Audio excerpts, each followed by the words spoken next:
నమస్తే. మీరు ఎక్కడెక్కడో జ్యోతిష్యం చెప్పించుకొని నిరాశ చెందుతున్నారా? అయితే ఒక్కసారి గురువుగారికి ఫోన్ కాల్ చేయండి. ఎటువంటి సమస్యలకైనా త్వరగా పరిష్కారం చూపబడును. ప్రేమ, పెళ్లి, ధన సమస్య, ఇలా మీ సమస్య ఏదైనా కానివ్వండి, స్క్రీన్ పైన కనిపిస్తున్న నెంబర్కి నమ్మకంతో కాల్ చేయండి, పరిష్కారాన్ని పొందండి అంటున్నారు. దేని గురించి? అది ఫ్రూట్స్ ఎందుకు?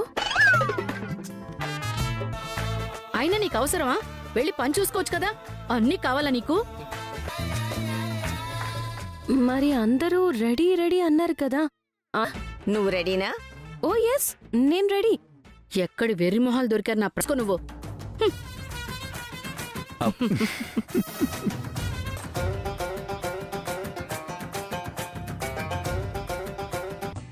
మల్లె పూలు ఎన్ని లీటర్లమ్మా? అయ్యో అంకుల్, ఎన్ని లీటర్లమ్మా? 2 కేజీలు. ఓ 2 ఫ్రూట్స్. స్వీట్స్, ఫ్రూట్స్ ఎన్ని లీటర్లమ్మా? లీటర్లు కాదు,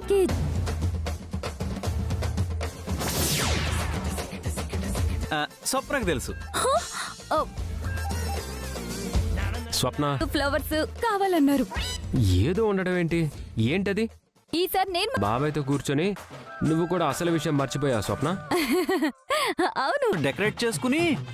ప్రకాశం, నువ్వింకా ఇక్కడే ఉన్నావేంటి? అవునదిరా, మరి ఇంకెక్కడ ఉండాలి? పూజ కోసం స్వీట్స్. అవునవును, నాకు ఇప్పుడే గుర్తొచ్చింది. పూజే, కన్ఫర్మ్ గా పూజే. అవును, ఇలాంటి పూజ నేనెప్పుడు వినలేదే. నువ్వు ఉందా? లేదు లేదు. ఓ మమ్మీ, నాకు నచ్చినవి తెచ్చుకోమంటాడేంటి?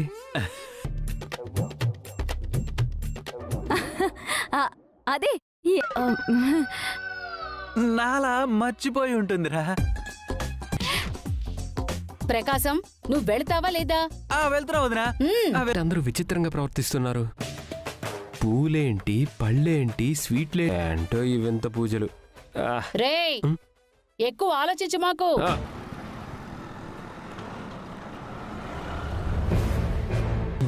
ఇంట్లో అందరూ ఇంత సంతోషంగా ఆనందంగా ఉంటే మనకి డైజెషన్ అవ్వదు కదా.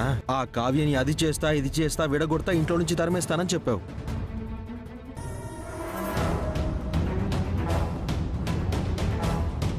కానీ ఇప్పుడు వాళ్ళు ఒకటైపోయి రేపు పిల్లల్ని కూడా కనేసి వారసుని దింపేసి ఆఖరికి వాళ్ళకి ఇప్పుడు నువ్వు ఏం చేసినా సోదిగానే ఉంటుంది మామ్.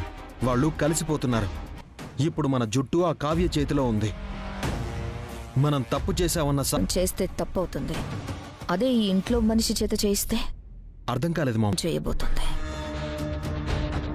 గెలిచేశాను, ఏదో సాధించేసి. ఎవరితో మొదలు పెడుతున్నావు? ఉన్నాడుగా కళ్యాణ్, ఆ అమాయకుడితోనే.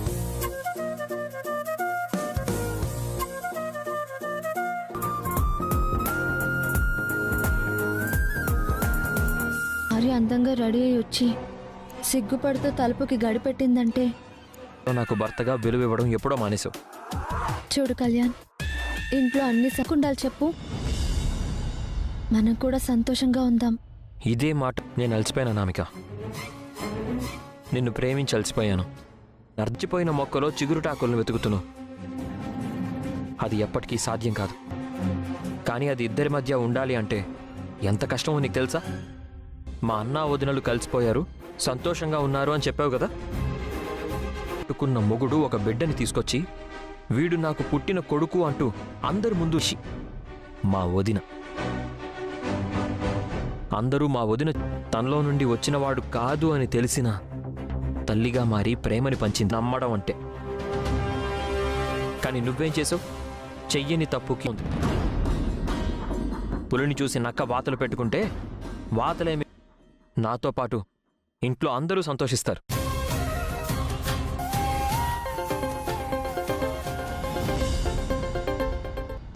మీరు దాన్ని టెలికాస్ట్ చేసుకుంటారా? మిమ్మల్ని మోసం చేశారని చెప్పడానికే ఫోన్ చేశాను సార్. కావాలని మీ పరువు, మీ ఫ్రెండ్ అప్పు పరువు తీయడానికే ఇదంతా ఒక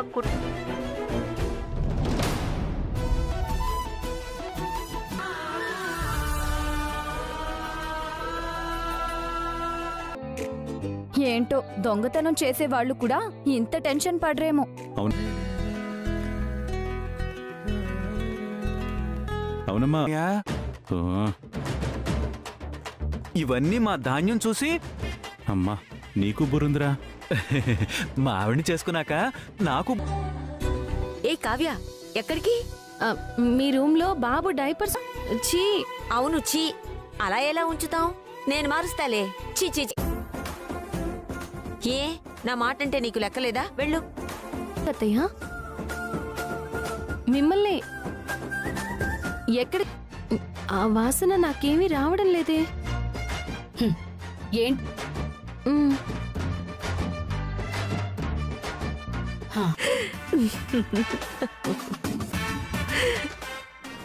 ఎక్కడికి రా? ఏం కావాలి? తాతయ్య గదిలోకి వెళ్ళాలి. తాతయ్య గదిలో నీకేం పనిరా? మీ అదేంటి డాడీ, నేను ఇక్కడే ఉన్నానుగా. అంత గట్టిగా అరుస్తారేంటి? మర్చిపోయానురా. ఏం మర్చిపోయావు? నువ్వు అడిగింది అవును, ఇంతకీ నువ్వు ఛార్జర్ ఎందుకు మర్చిపోయావురా? అవును, ఎందుకు? అరే తాతయ్యకి పెన్ ఇచ్చాడ్రా, క్యాప్ మర్చిపోయాడు. అది తీసుకెళ్ళడానికి వచ్చాడు. చిత్రంగా ఉందే. మీరేవో సెల్ ఫోన్ మర్చిపోయారు, నేనేవో ఛార్జర్ మర్చిపోయాను. బాబాయ్ పెన్ ఇచ్చి క్యాప్ మర్చి. అందరం సైకియాట్రిస్ట్ ని కన్సల్ట్ చేద్దాం. రేయ్, దీని గురించి ఎక్కువ ఆలోచించకుండా వెళ్ళరా బాబు. భలే పని చేశారు చిట్టి.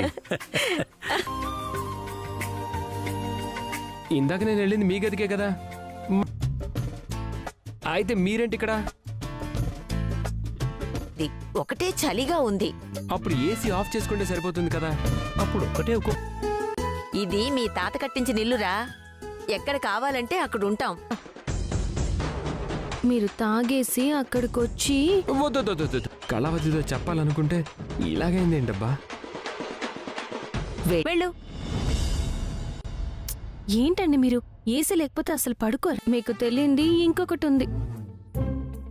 రోజు మీరు నిద్రపోగానే లేస్తాను కదా, మళ్ళీ ఆన్ చేసి పోతాను. అరేంజ్ చేయిస్తే చేయించారు.